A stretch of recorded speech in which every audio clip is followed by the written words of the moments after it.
나는 무명이다. 그리고 지금 내 앞에 앉은 이 남자는 거짓말을 하고 있다. 김모 씨라고 소개한 40대 남자는 완벽했다. 너무 완벽했다. 아내의 외도를 의심한다면서도 목소리에 분노가 없었고 배신감을 호소하면서도 눈에 상처가 보이지 않았다. 15년 결혼 생활에서 처음 겪는 배신이라고 하기엔 지나치게 침착했다. 아내가 바람을 피우는 것 같습니다. 그의 첫 마디부터 이상했다. 같습니다라는 추측형 어미, 확신이 있다면 피우고 있습니다라고 말했을 것이다. 하지만 내가 더 주목한 건 그의 손이었다. 이야기를 하는 내내 검지 손가락으로 무릎을 규칙적으로 두드리고 있었다.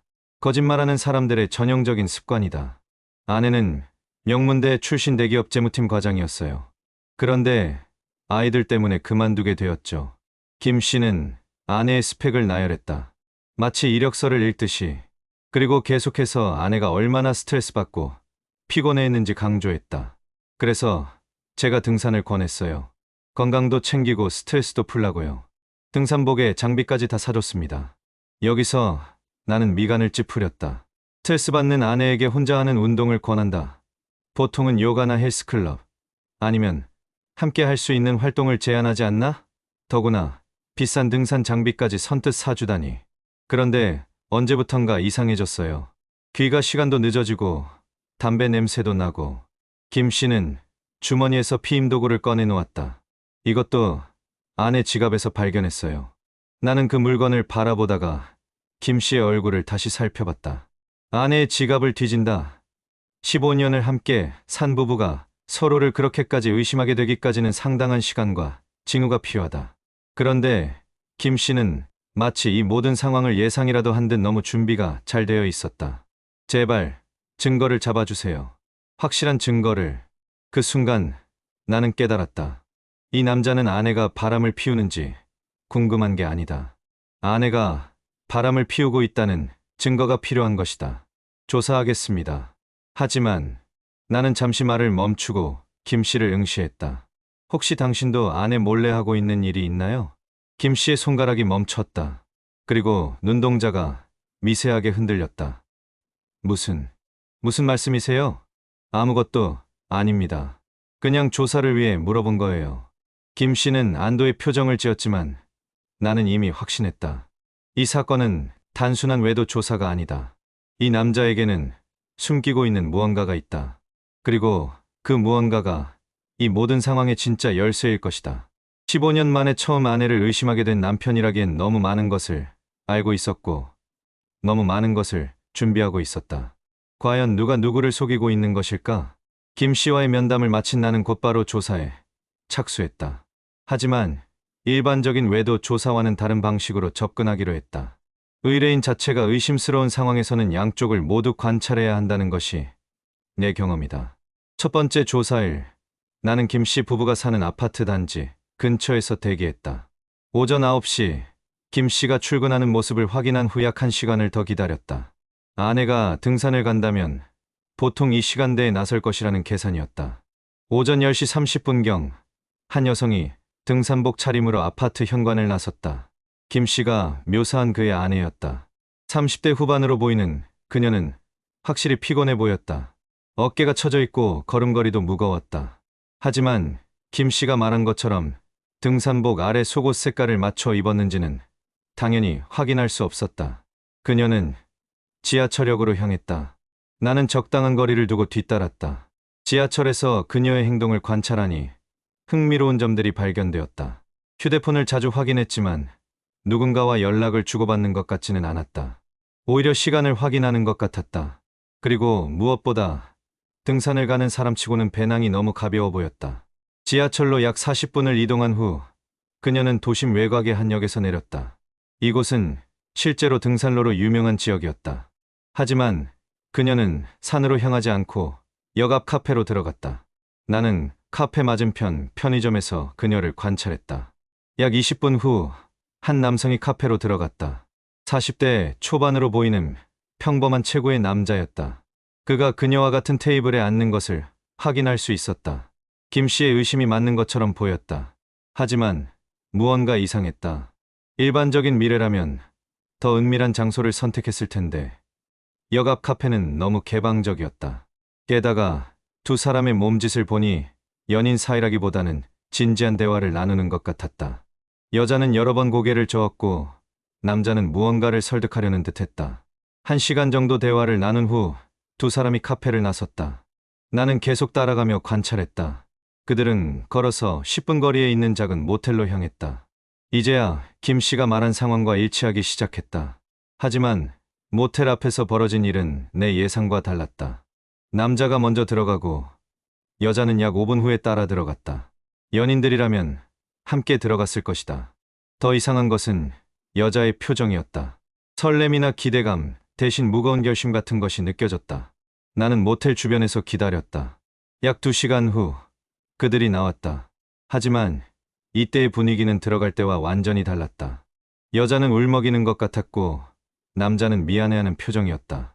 마치 무언가 중요한 이야기를 나눈 것 같았다. 그날의 관찰을 통해 나는 하나의 확신을 얻었다. 이것은 단순한 불륜이 아니다. 그렇다면 대체 무엇일까? 그리고 김 씨는 정말 아무것도 모르는 것일까? 진실에 한 발 더 다가가기 위해서는 더 깊이 파고들어야 했다. 첫 번째 미행에서 얻은 정보를 정리하며 나는 김 씨에 대해 더 알아보기로 했다. 의뢰인을 조사하는 것은 흔한 일은 아니지만 이번 사건에서는 필수적이라고 판단했다. 김 씨가 제공한 연락처와 주소를 바탕으로 그의 직장을 알아냈다. 중견 건설회사의 부장급 직원이었다. 회사 근처에서 그를 관찰해보니 평범한 회사원의 모습이었다. 동료들과의 관계도 무난해 보였고 특별히 수상한 점은 발견되지 않았다. 하지만 그날 오후 흥미로운 일이 벌어졌다. 김 씨가 회사를 일찍 나와 한 카페로 향했다. 그곳에서 한 남자와 만났는데 그 남자의 얼굴이 낯익었다. 바로 전날 아내와 모텔에 갔던 그 남자였다. 나는 그들의 만남을 멀리서 지켜봤다. 김 씨와 그 남자는 서로 잘 아는 사이인 것 같았다. 대화하는 모습을 보니 친근한 분위기였고 김 씨가 봉투 하나를 남자에게 건네는 것도 확인했다. 돈이 들어있는 것으로 보였다. 이 순간 나는 깨달았다. 김 씨가 거짓말을 했다는 것을. 아내가 만난 남자를 모르는 척했지만 실제로는 그와 연결되어 있었다. 그렇다면 이 모든 상황이 김 씨의 계획일 가능성이 높았다. 다음 날 나는 다시 김 씨의 아내를 미행했다. 이번에는 그녀의 행동을 더 자세히 관찰하기로 했다. 그녀는 전날과 같은 루트로 카페에서 그 남자와 만났다. 하지만 이번에는 대화 내용이 달라 보였다. 카페 창가 자리에 앉은 그들을 조금 더 가까이서 관찰할 수 있었다. 여자는 남자에게 무언가를 따져 묻는 것 같았고 남자는 사과하는 듯한 몸짓을 반복했다. 그리고 마침내 남자가 무언가를 털어놓기 시작했다. 그 순간 여자의 표정이 완전히 바뀌었다. 충격과 분노, 그리고 배신감이 얼굴에 그대로 드러났다. 하지만 이상하게도 그 감정들이 남자가 아닌 다른 누군가를 향하고 있는 것 같았다. 대화가 끝난 후 두 사람은 다시 모텔로 향했다. 하지만 이번에는 분위기가 전날과 완전히 달랐다. 들어갈 때 여자의 얼굴에는 굳은 결의가 보였고 나올 때는 마치 전쟁 준비를 마친 전사 같은 표정이었다. 그날 밤 나는 김 씨에게서 전화를 받았다. 아내가 늦게 들어왔는데 평소와 달리 아무 말도 하지 않는다는 것이었다. 오히려 자신을 빤히 쳐다보기만 했다고 했다. 김 씨의 목소리에는 당황스러움이 섞여 있었다. 나는 그때 확신했다. 아내가 무언가를 알아차렸다는 것을. 그리고 이제부터가 진짜 게임의 시작이라는 것을. 김 씨는 자신이 벌인 일의 결과를 곧 마주하게 될 것이다. 하지만 아직 모든 퍼즐이 맞춰지지는 않았다. 김 씨의 진짜 목적이 무엇인지, 그리고 아내가 정확히 무엇을 알게 된 것인지 더 파악해야 했다. 진실은 항상 예상보다 복잡하고 어둡다. 이번 사건도 예외가 아닐 것이다. 김 씨로부터 긴급 연락이 왔다. 아내가 집을 나간 지 벌써 사흘째라는 것이었다. 처음에는 친정에 간 것으로 생각했지만 연락해보니 그곳에도 없었다고 했다. 김 씨의 목소리에는 진짜 당황스러움이 섞여 있었다. 나는 김 씨를 만나러 갔다. 그는 평소와 달리 초췌해 보였다. 며칠 새 수염도 제대로 깎지 않은 것 같았고 옷차림도 단정하지 못했다. 하지만 내가 보기에는 이것도 연기일 가능성이 높았다. 김 씨가 들려준 이야기는 이랬다. 사흘 전 저녁 아내가 평소보다 일찍 들어왔다고 했다. 그런데 집에 들어서자마자 김 씨를 빤히 쳐다보더니 무언가를 묻고 싶어 하는 것 같았다고 했다. 하지만 결국 아무 말도 하지 않고 방으로 들어갔다는 것이다. 다음 날 아침 김 씨가 출근 준비를 하고 있을 때 아내가 갑자기 말을 걸었다고 했다. 자신에게 숨기는 일이 있느냐고 물어봤다는 것이다. 김 씨는 당연히 없다고 대답했지만 아내의 표정이 이상했다고 했다. 그날 저녁 아내는 집에 돌아오지 않았다. 김 씨는 휴대폰으로 계속 연락했지만 받지 않았다고 했다. 그리고 사흘째 되는 날 오후 드디어 아내에게서 전화가 왔다는 것이다. 아내는 울먹이는 목소리로 자신이 납치되었다고 말했다고 했다. 괴한들이 돈을 요구하고 있으니 빨리 보내달라는 것이었다. 요구 금액은 5천만 원이었다. 김 씨는 당황해서 경찰에 신고할 거라고 했지만 아내는 절대 경찰에 신고하지 말라고 했다고 했다. 김 씨는 결국 돈을 준비해서 아내가 지시한 계좌로 송금했다고 했다. 하지만 의심스러운 마음에 바로 경찰에 신고했다는 것이다. 그런데 경찰의 반응이 이상했다고 했다. 경찰은 해당 계좌를 조회해보더니 김 씨에게 이상한 말을 했다고 했다. 아내는 안전한 곳에 있으니 걱정하지 말라는 것이었다. 납치가 아니라는 뜻인지 물어봤지만 경찰은 명확한 답변을 하지 않았다고 했다. 나는 김 씨의 이야기를 들으며 여러 가지를 떠올렸다. 아내가 그 남자와 나눈 마지막 대화, 카페에서 보였던 아내의 표정 변화, 그리고 김 씨와 그 남자의 은밀한 만남까지 모든 것이 연결되기 시작했다. 아내는 남편의 계획을 알아챘고 이제 그에 맞는 대응을 하고 있는 것 같았다. 납치극은 아마도 아내가 벌이는 역공의 시작일 것이다. 하지만 아직 확실하지 않은 부분들이 있었다. 김 씨의 진짜 목적이 무엇인지, 그리고 아내가 정확히 어떤 계획을 세우고 있는지 더 알아봐야 했다. 김 씨는 내게 다시 한번 아내를 찾아달라고 부탁했다. 이번에는 진짜 간절한 표정이었다. 하지만 나는 그것도 연기일 가능성을 배제하지 않았다. 게임이 본격적으로 시작된 것 같았다. 그리고 이 게임에서 진짜 승자가 누가 될지는 아직 알 수 없었다. 나는 김 씨가 아내에게 송금한 계좌를 추적하기로 했다. 물론 공식적인 방법은 아니었지만 오랜 경험으로 쌓은 인맥을 통해 정보를 얻을 수 있었다. 결과는 예상했던 대로였다. 해당 계좌는 가명으로 개설된 것이었고 돈은 송금 직후 바로 인출되었다. 하지만 중요한 것은 인출 장소였다. ATM 위치가 김 씨의 아내가 자주 가던 등산 지역 근처였다. 납치범이 그런 곳에서 돈을 인출할 리는 없었다. 나는 다시 그 지역으로 향했다. 이번에는 아내를 찾는 것이 목적이었다. 카페와 모텔 주변을 중심으로 수색했지만 그녀를 발견할 수는 없었다. 하지만 모텔 사장과 대화를 나누며 흥미로운 정보를 얻었다.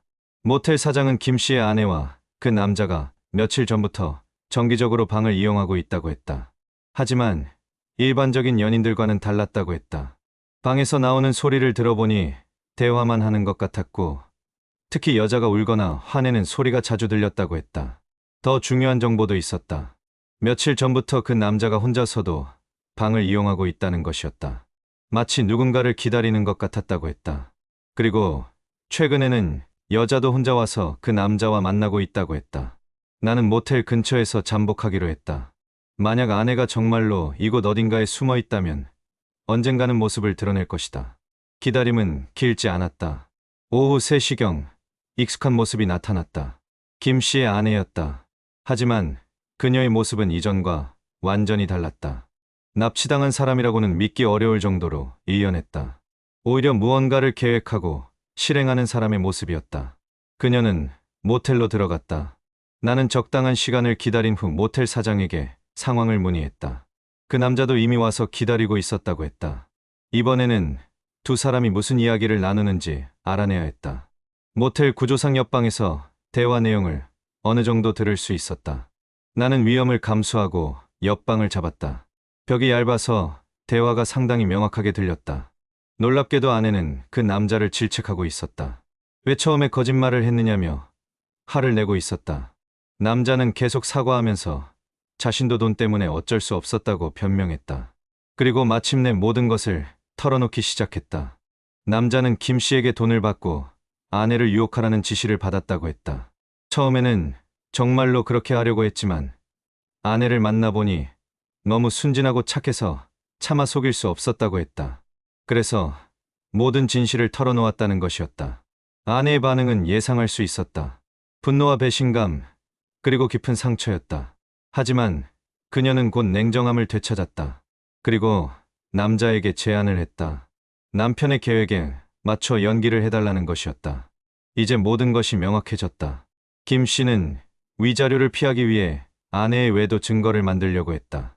하지만 고용된 남자가 양심상 진실을 털어놓았고 아내는 이를 역이용하기로 한 것이다. 납치극도 그 계획의 일부였다. 아내는 남편이 얼마나 비열한 사람인지 세상에 알리려고 하는 것 같았다. 하지만 이 게임에서 진짜 승자가 누가 될지는 아직 알 수 없었다. 나는 이제 전체 그림을 그릴 수 있었다. 하지만 아내의 계획이 정확히 무엇인지 알아보기 위해 더 지켜보기로 했다. 그날 저녁 흥미로운 일이 벌어졌다. 김 씨에게서 다시 전화가 왔다. 아내가 또 연락했다는 것이었다. 이번에는 더 많은 돈을 요구했다고 했다. 1억 원이었다. 김 씨는 그렇게 큰 돈을 구할 수 없다고 하니 아내는 그럼 경찰에 신고하라고 했다고 했다. 김 씨의 목소리에는 진짜 당황스러움이 섞여 있었다. 아내가 경찰 신고를 허용한 것이 이해되지 않는다고 했다. 납치범이 그런 말을 할 리가 없다는 것이었다. 나는 속으로 웃었다. 김 씨는 아직도 상황을 파악하지 못하고 있었다. 다음 날 나는 경찰서 앞에서 김 씨를 기다렸다. 그가 정말로 신고를 할지 궁금했다. 예상대로 김 씨가 나타났다. 하지만 그의 표정은 복잡했다. 뭔가 확신이 서지 않는 것 같았다. 김 씨는 경찰서에서 약 2시간을 보냈다. 나올 때의 표정은 더욱 어두웠다. 나는 그를 따라가며 상황을 지켜봤다. 김 씨는 곧바로 집으로 향하지 않고 한 카페로 들어갔다. 그리고 휴대폰으로 누군가에게 전화를 걸었다. 카페 안에서 김 씨의 모습을 관찰하니 그는 상당히 초조해하고 있었다. 전화 통화 중에 여러 번 고개를 저었고 목소리도 높아졌다. 누군가에게 도움을 요청하는 것 같았지만 거절당하는 모양이었다. 그날 밤 예상하지 못한 전화를 받았다. 김 씨의 아내에게서였다. 그녀는 나와 직접 만나고 싶다고 했다. 장소는 그 모텔 근처 카페였다. 나는 호기심과 함께 약속 장소로 향했다. 카페에서 만난 아내의 모습은 전혀 달랐다. 납치당한 피해자가 아니라 모든 것을 계획하고 실행하는 주도자의 모습이었다. 그녀는 나에게 모든 진실을 털어놓기 시작했다. 김 씨가 자신을 함정에 빠뜨리려 했다는 것, 남자를 고용해서 외도하도록 유도하려 했다는 것, 그리고 자신이 이 모든 계획을 알게 된 과정까지 상세히 설명했다. 그녀의 목소리에는 분노보다는 차가운 결의가 담겨 있었다. 아내는 나에게 제안을 했다. 김 씨의 모든 계획을 증명할 수 있는 결정적 증거를 잡는데 협력해달라는 것이었다. 그녀는 이미 모든 준비를 마쳤다고 했다. 김 씨가 고용한 남자도 증인이 되어주기로 했고 김 씨와 그 남자의 금전거래 증거도 확보했다고 했다. 하지만 가장 중요한 것은 김 씨가 직접 자신의 계획을 시인하는 것이라고 했다. 그리고 그것을 위한 마지막 연극이 필요하다고 했다. 나는 그녀의 계획을 들으며 감탄하지 않을 수 없었다. 피해자라고 생각했던 여자가 사실은 가장 치밀한 복수를 계획하고 있었던 것이다. 그녀는 김 씨가 파놓은 덫에 빠진 척하면서 오히려 그를 더 큰 덫에 빠뜨리고 있었다. 게임의 마지막 라운드가 시작되려고 하고 있었다. 그리고 이번에는 진짜 승부가 날 것 같았다. 아내가 제안한 계획은 치밀했다. 김 씨를 직접 대면하게 만들어서 그의 입으로 모든 계획을 시인하게 하는 것이었다. 그리고 그 순간을 증거로 남기는 것이다. 계획은 이랬다. 아내는 김 씨에게 마지막 전화를 걸어서 더 이상 돈을 요구하지 않겠다고 말할 것이다. 대신 직접 만나서 이야기하자고 제안할 것이다. 장소는 처음 불륜 의혹이 시작된 그 모텔이었다. 김 씨는 당연히 의심할 것이다. 하지만 아내가 모든 것을 포기하고 집으로 돌아가겠다고 말하면 안심할 것이다. 그리고 마지막으로 자신의 계획이 성공했다고 생각하며 진실을 털어놓을 것이라는 계산이었다. 나는 이 계획에 동참하기로 했다. 아내의 복수가 정당하다고 생각했기 때문이다. 김 씨가 벌인 일은 단순한 불륜 조작을 넘어서 한 여성의 인생을 파괴하려는 악질적인 행위였다. 계획 실행일 당일 나는 모텔 근처에서 대기했다. 녹음 장비와 카메라도 준비했다. 모든 것을 증거로 남겨야 했다. 오후 7시 김 씨가 도착했다. 그의 표정은 복잡했다. 불안함과 기대감이 동시에 보였다. 30분 후 아내도 나타났다. 하지만 그녀의 모습은 지친 피해자로 연기하고 있었다. 두 사람이 모텔 방으로 들어갔다. 나는 미리 준비한 위치에서 상황을 지켜봤다. 벽이 얇아서 대화 내용이 어느 정도 들렸다. 처음에는 일반적인 부부 대화였다. 김 씨는 아내에게 걱정했다며 안아주었고 아내는 울먹이며 무서웠다고 말했다. 하지만 곧 분위기가 바뀌기 시작했다. 김 씨는 아내에게 납치범들에 대해 자세히 물어봤다. 어떤 사람들이었는지, 어디서 잡혔는지, 어떤 말을 했는지까지. 아내는 적당히 대답하면서 오히려 김 씨에게 질문을 던졌다. 자신이 없는 동안 무엇을 했는지, 정말 걱정했는지, 혹시 다른 여자는 없었는지. 김 씨는 처음에는 당황했지만 곧 안심하는 것 같았다. 아내가 자신의 계획을 전혀 눈치채지 못했다고 생각한 것이다. 그리고 마침내 결정적인 순간이 왔다. 아내가 등산하면서 만난 남자에 대해 언급했다. 혹시 남편이 그 남자를 아는지 물어본 것이다. 김 씨는 잠시 침묵했다. 그리고 갑자기 웃기 시작했다. 처음에는 작은 웃음이었지만 점점 커졌다. 마치 모든 것이 성공했다는 안도감과 성취감을 표현하는 것 같았다. 그리고 드디어 김 씨가 입을 열었다. 자신이 얼마나 치밀하게 계획했는지, 그 남자에게 얼마를 주고 아내를 유혹하라고 했는지, 모든 것을 자랑스럽게 털어놓기 시작했다. 아내는 충격받은 척하며 더 자세한 이야기를 유도했다. 김 씨는 신이 나서 자신의 계획을 상세히 설명했다. 위자료를 피하기 위해서였고 아내가 너무 순진해서 쉬웠다는 것까지. 나는 모든 대화를 녹음하고 있었다. 이제 결정적인 증거가 확보되었다. 김 씨는 자신의 입으로 모든 범죄를 자백한 셈이었다. 하지만 진짜 충격은 그 다음에 일어났다. 아내가 갑자기 울음을 그쳤다. 그리고 김 씨를 똑바로 쳐다보며 말했다. 나도 당신에게 고백할 게 있어요. 김 씨는 아내의 갑작스런 변화에 당황했다. 하지만 아내는 이미 다른 사람이 되어 있었다. 지친 피해자가 아니라 모든 것을 계획한 복수자의 모습이었다. 아내는 김 씨에게 모든 진실을 털어놓기 시작했다. 자신이 언제부터 김 씨의 계획을 알고 있었는지, 그 남자가 어떻게 진실을 털어놓았는지, 그리고 자신이 어떤 준비를 해왔는지까지. 김 씨의 얼굴이 점점 굳어졌다. 아내가 모든 것을 알고 있었다는 사실, 그리고 자신이 완전히 속았다는 사실을 깨달은 것이다. 아내는 계속해서 말했다. 납치극도 자신이 계획한 것이라고, 김 씨로부터 받은 돈도 모두 증거로 보관하고 있다고, 그리고 방금 전 김 씨가 한 모든 말도 녹음되었다고. 그때 모텔 방 문이 열렸다. 김 씨가 고용했던 그 남자가 들어왔다. 하지만 이번에는 혼자가 아니었다. 경찰관 2명이 함께였다. 김 씨는 완전히 당황했다. 도망치려고 했지만 이미 늦었다. 경찰은 김 씨에게 수갑을 채우며 범죄 혐의를 고지했다. 배우자에 대한 허위 신고, 사기, 그리고 음모 등의 혐의였다. 나도 그때 방으로 들어갔다. 김 씨는 나를 보고는 더욱 충격받은 표정을 지었다. 자신이 고용한 탐정이 아내 편에 서 있었다는 사실을 깨달은 것이다. 아내는 김 씨에게 마지막 말을 건넸다. 15년 동안 자신을 사랑한다고 했으면서 실제로는 돈만 아꼈다고, 두 아이의 엄마를 이런 식으로 모함하려고 했다고, 이제는 정말로 끝이라고. 김 씨가 경찰에 끌려가면서 나는 아내와 잠시 이야기를 나눴다. 그녀는 이미 이혼 준비를 마쳤다고 했다. 김 씨의 모든 계획과 증거들을 변호사에게 제출했고 위자료와 양육비도 충분히 받을 수 있을 것이라고 했다. 며칠 후 이 사건은 언론에도 보도되었다. 아내를 함정에 빠뜨리려던 남편의 치밀한 계획과 그것을 역이용한 아내의 완벽한 복수는 많은 사람들의 관심을 끌었다. 김 씨가 고용했던 남자는 증인으로서 법정에 서게 되었다.